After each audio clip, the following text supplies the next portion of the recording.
যাদের বাচ্চারা মাছ খেতে পছন্দ করে না তারা যদি এভাবে মাছ রান্না করে তাহলে কিন্তু বাচ্চারা খুব মজা করে পছন্দ করে খেয়ে নিবে, তারপরে হচ্ছে আবার বলবেও যে আবার রেখে দিও। এতটা মজার একটা রেসিপি, আশা করি আপনাদের কাছে রেসিপিটি ভালো লাগবে। অনেকের বাচ্চারাই হচ্ছে মাছ খেতে পছন্দ করে না, বলে গন্ধ লাগে বা ভালো লাগে না খেতে। তারা এভাবে মাছ রান্না করলে কিন্তু বাচ্চারা খাবে না, মানে পরবর্তীতে কিন্তু বলবে আবার রেখে দিও।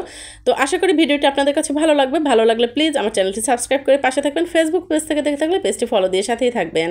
তো চলুন ভিডিওটি শুরু করা যাক। এখানে হচ্ছে আমি এই যে সয়াবিন তেল দিয়ে দিচ্ছি। তেলটা দেওয়ার পরে এর মধ্যে হচ্ছে পেঁয়াজ আর হচ্ছে কাঁচামরিচ সেটা সুন্দর করে ব্লেন্ড করে নিয়েছি। আর আপনারা হচ্ছে এখানে কুচানো পেঁয়াজ রসুনটা ব্যবহার করতে পারবেন, বাট এরকম মানে ব্লেন্ডার করে বা বেটে দিলে খেতে বেশি ভালো লাগবে আর গ্রেভিটাও অনেক সুন্দর আসে। যার কারণে হচ্ছে আমি পেঁয়াজ আর হচ্ছে কাঁচামরিচটা ব্লেন্ড করে দিয়েছি। তো এই পেঁয়াজ মরিচ এখন সুন্দর করে হালকা করে একটু নেড়েচেড়ে কষিয়ে নিব যাতে কাঁচা গন্ধটা না থাকে। আর এখন এই মুহূর্তে দিয়ে দিচ্ছি হচ্ছে হাফ চামচের মতো আদা বাটা, আর হাফ চামচের একটু বেশি হচ্ছে রসুন বাটা, আর জিরে বাটা দিয়ে দিয়েছি হাফ চামচ। তো এই মশলাগুলো দিয়ে যদি মাছ রান্না করেন তাহলে কিন্তু মাছ থেকে একটু গন্ধ আসবে না। আর দিয়ে দিলাম হচ্ছে রেগুলার মশলাগুলো, হালকা একটু মরিচের গুঁড়া হাফ চামচের মতো, আর হাফ চামচেরও কম হচ্ছে হলুদের গুঁড়া। তো মরিচের গুঁড়াটা দেওয়ার কারণ হচ্ছে কালারটা সুন্দর আসবে। আর পরিমাণ মতো লবণ দিয়ে দিচ্ছি। মাছের মধ্যে শুধু কাঁচামরিচ দিয়ে রান্না করলে হয় কি কালারটা একটু ফ্যাকাশে লাগে, অনেকে পছন্দ করে না, যার কারণে অল্প একটু মরিচের গুঁড়া দিয়ে দিলে কালারটা সুন্দর আসে।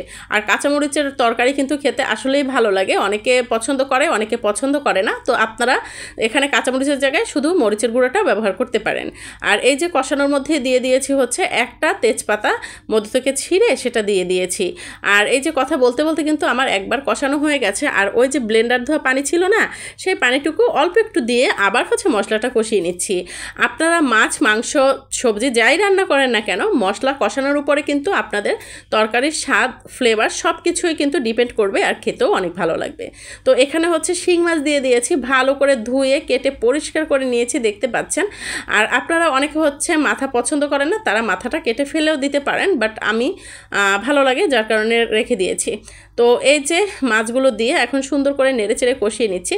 শিং মাছ কিন্তু তেলে না ভেজে এভাবে হচ্ছে রান্না করবেন, দেখবেন খুব ভালো লাগে। শিং মাছটা যদি কষিয়ে রান্না করা হয় খেতে ভালো লাগে আর ফ্লেভারটাও অনেক সুন্দর আসে। তো আশা করি আপনাদের কাছে রেসিপিটি ভালো লাগছে। যদি আমার রেসিপিটি ভালো লেগে থাকে প্লিজ আমার চ্যানেলটি সাবস্ক্রাইব করে দিবেন, আর হচ্ছে একটা লাইক করবেন, একটা কমেন্টস করবেন সুন্দর। আপনাদের একটা সুন্দর কমেন্টস কিন্তু আমাকে অনেকটা উৎসাহ দেয় নতুন আরও একটি ভিডিও তৈরি করার জন্য। আর রেসিপিটি যদি বেশি ভালো লেগে থাকে, যারা নতুন আছেন তারা হচ্ছে শেয়ার করে টাইমলাইনে রেখে দিতে পারেন, হয়তো বা কখনো আপনাদের উপকারে আসবে। তো এই যে কথা বলতে বলতে কিন্তু মাছগুলো একটু উল্টে পাল্টে নিচ্ছে, আর দেখতে পাচ্ছেন কিন্তু কষাতে কষাতে তেল বের হয়ে আসছে। আর মাছটা এইরকম করে হালকা একটু উল্টে পাল্টে নিলে কিন্তু কড়া ভাজিটাও হয়ে যায়, তেলে ভাজা দরকার হয় না। এভাবে যদি আপনারা মশলার সাথে মাছটা সুন্দর করে একটু ভেজে নেন তাহলে কিন্তু মাছটার থেকে মোটেও গন্ধ আসবে না, আমি গ্যারান্টি দিয়ে বলছি। এরকমের করে মাছ আপনারা রান্না করবেন।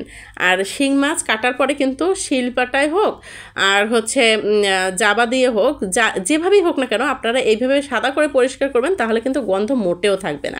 আর কথা বলতে বলতে দেখতে পাচ্ছেন মাছগুলো কিন্তু সুন্দরভাবে উল্টে পাল্টে কষিয়ে নিয়েছি। আর এখন পরিমাণ মতো হচ্ছে পানি দিয়ে দিয়েছি, দিয়ে এখন এই মাছটা সুন্দর করে রান্না করতে হবে। তো আপনারা আপনাদের পরিমাণ মতো হচ্ছে পানিটা দিয়ে নেবেন। আশা করি আপনাদের কাছে রেসিপিটি ভালো। এভাবে মাছ রান্না করবেন, দেখবেন শিং মাছ থেকে বা কোনো মাছ থেকে কোনো রকমের গন্ধ আসবে না। আপনারা হচ্ছে মাছটা কোটার পরে একবারে 5 থেকে 6 বার ভালো করে ধুয়ে তারপরে হচ্ছে লবণ দিয়ে 2 বার ভালো করে মেখে ধুয়ে নেবেন, হালকা কুসুম গরম পানি দিয়ে আবার হচ্ছে 2 বার ধুবেন, দেখবেন মাছ থেকে মোটেও গন্ধ আসছে না। তো এর মধ্যে হচ্ছে দিয়ে দিলাম 1 টুকরোর মতো দারুচিনি, দিয়ে ঢাকনা দিয়ে ঢেকে রাখলাম। আর দারুচিনি আর হচ্ছে এই সব ধরনের মশলার কম্বিনেশনে কিন্তু খুব সুন্দর একটা ফ্লেভার অ্যাড হয়েছে এখানে। আর এই যে দেখতে পাচ্ছেন টকবক করে ফুটে উঠছে। তো আপনারা যদি এই নিয়ম মেনে হচ্ছে শিং মাছ রান্না করেন বা হচ্ছে ট্যাংরা মাছ, শোল মাছ যাই হোক না কেন, আপনারা যদি চাষের মাছ এভাবে করে রান্না করেন বা এইভাবে করে হচ্ছে ধুয়ে নেন তাহলে কিন্তু একটু গন্ধ আসবে না। অনেকে হচ্ছে মাছের ধোয়ার কারণেও কিন্তু মাছ থেকে গন্ধ আসে। তো আপনারা যদি এইভাবে করে ধুয়ে নেন একটু গন্ধ আসবে না, প্লাস মাছগুলো কিন্তু একবারে চকচকে ফকফকে হয়ে যাবে সাদা। তারপরে হচ্ছে রান্না করবেন, দেখবেন মাছ থেকে গন্ধ তো দূরের কথা, খেতে আরও সুস্বাদু হয়েছে। একটা জিনিস কি জানেন, মাংস যত কম ধুবেন তত ভালো লাগবে, আর মাছ যত বেশি ধুবেন তত স্বাদ বাড়বে। তো কথা বলতে বলতে কিন্তু আমার এদিকে রান্না কমপ্লিট হয়ে গেছে, চুলাটা অফ করে দিয়েছি, এখন হচ্ছে তুলে নিচ্ছি।